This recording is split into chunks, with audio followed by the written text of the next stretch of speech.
What's up guys، چطورید رد فامیلی؟ خوش اومدید به ویدیو جذاب دیگه از رد. بچه امروز اومدیم با هم ببینیم کدوم برنامه بهترین برنامه فایل برای فری فایر. حالا من 3 تا آوردم، حالا 3 تا که جدید خودم پیدا کردم، شاید قدیمی ترم باشه. بریم که با هم داشته باشیم ببینیم چه شکلیه. بچه ها هیچ گونه تبلیغی، هیچ گونه اسپانسری این ویدیو نداره، پس از 2 تا برنامه بالایی حمایت نکنید. بریم سراغ ویدیو. بچه اولین برنامه‌ای که داریم میبینیم AG دانلودر نسخه 70شه V70 که میبینیم ستای خوبی داره. بچه ها من اینو تست کردم، حقیقتشو بخواید رو بازی ما اومدیم ببینیم بهترینش کدومی. من تست کردم، بعضیاش جواب میده بعضیاش جواب نمیده.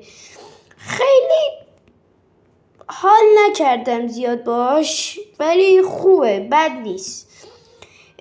حالا میریم سراغ بعدی که میشه AG اسکین پرو که توی گوگل پلی هستش جدیدن. اگه بخواید برید میتونید پیدا کنید. بچه ها من این دقیقه فعالش کنم دوباره میام.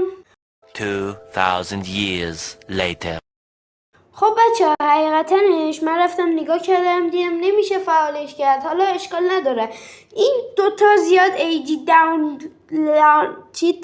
دانلودر 70ش با این AG اسکین پرو هیچ فرقی نداره، جفتش هم یکیه، هیچ فرقی زیاد نداره. فقط یه سری ستا با هم چیز شده که نسخه AG اسکین پروش خیلی بهتره. من حتما AG اسکین پرو رو بهتون پیشنهاد میکنم. AG دانلودر هم بد نیستش. حالا میریم سراغ بعدی که FF اسکین تولز مکسه.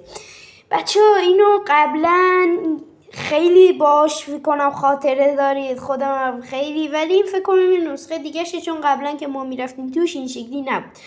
خب بچه ها اینجا اولش که وارد صفحه میشید میبینید اولی گزینه که سابسکرایب بشه، سابسکرایب چنل یوتیوب FF اسکین تول مکس و اولین گزینه فری فایر معمولی و دومین گزینه فری فایر مکس هستش و هوم تو یوسی.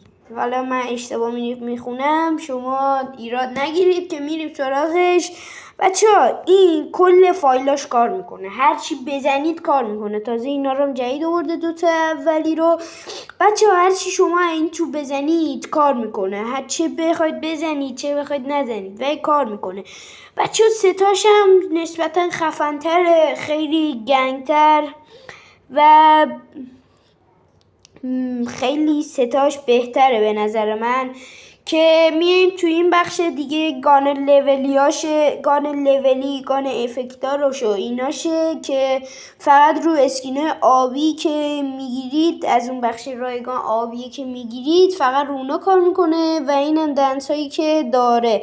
فقط بچه‌ها هرچی که میخواید بزنید دنس بخواید بزنید بجز دنس این ایونت ناراتو، حالا من امتحان کردم شاید برای شما کار، بجز این دنس ورود به اسکواد ناراتو هیچ کدومش افکت نداره، همش فقط خالی، فقط دنسو میزنه انجام میشه و اینا هیچ کدومش هیچ افکتی نداره. و من اینا رو خودم تست کردم. بچه بقیه جاهاش هم مهم نیست، حالا FF Max هم بهتون نشون بدم که میبینید همینطوری. بچه من تو برنامه اول الان یادم اومد یه جاش رو فکر کنم بهتون نشون ندادم.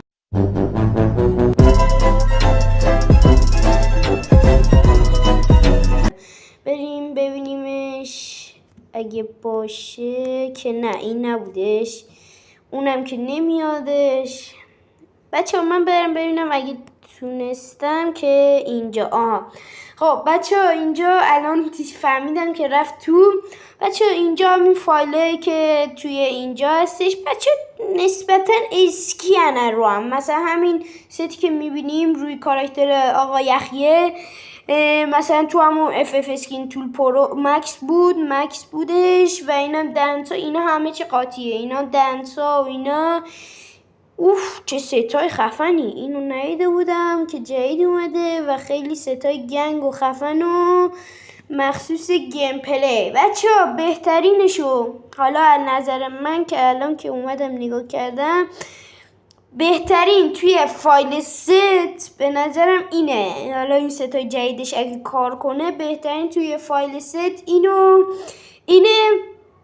و توی دنس و اسکینگان هم که همون FF اسکین تول مکس خودمون و این یکی زیاد به درد نمیخورد. ایجی دانلودر زیاد به درد نمیخورد. بچه حالا از نظر شما بگید کدومش بهترینه، تو کامنت ها بنویسید که یه راهنمایی هم به من بشن، به بقیه بچه‌هایی که دنبال میکنن کانال. این ویدیو رو لایک، ساب، کامنت بذارید. تا ویدیو بعدی، خدا نگهدار.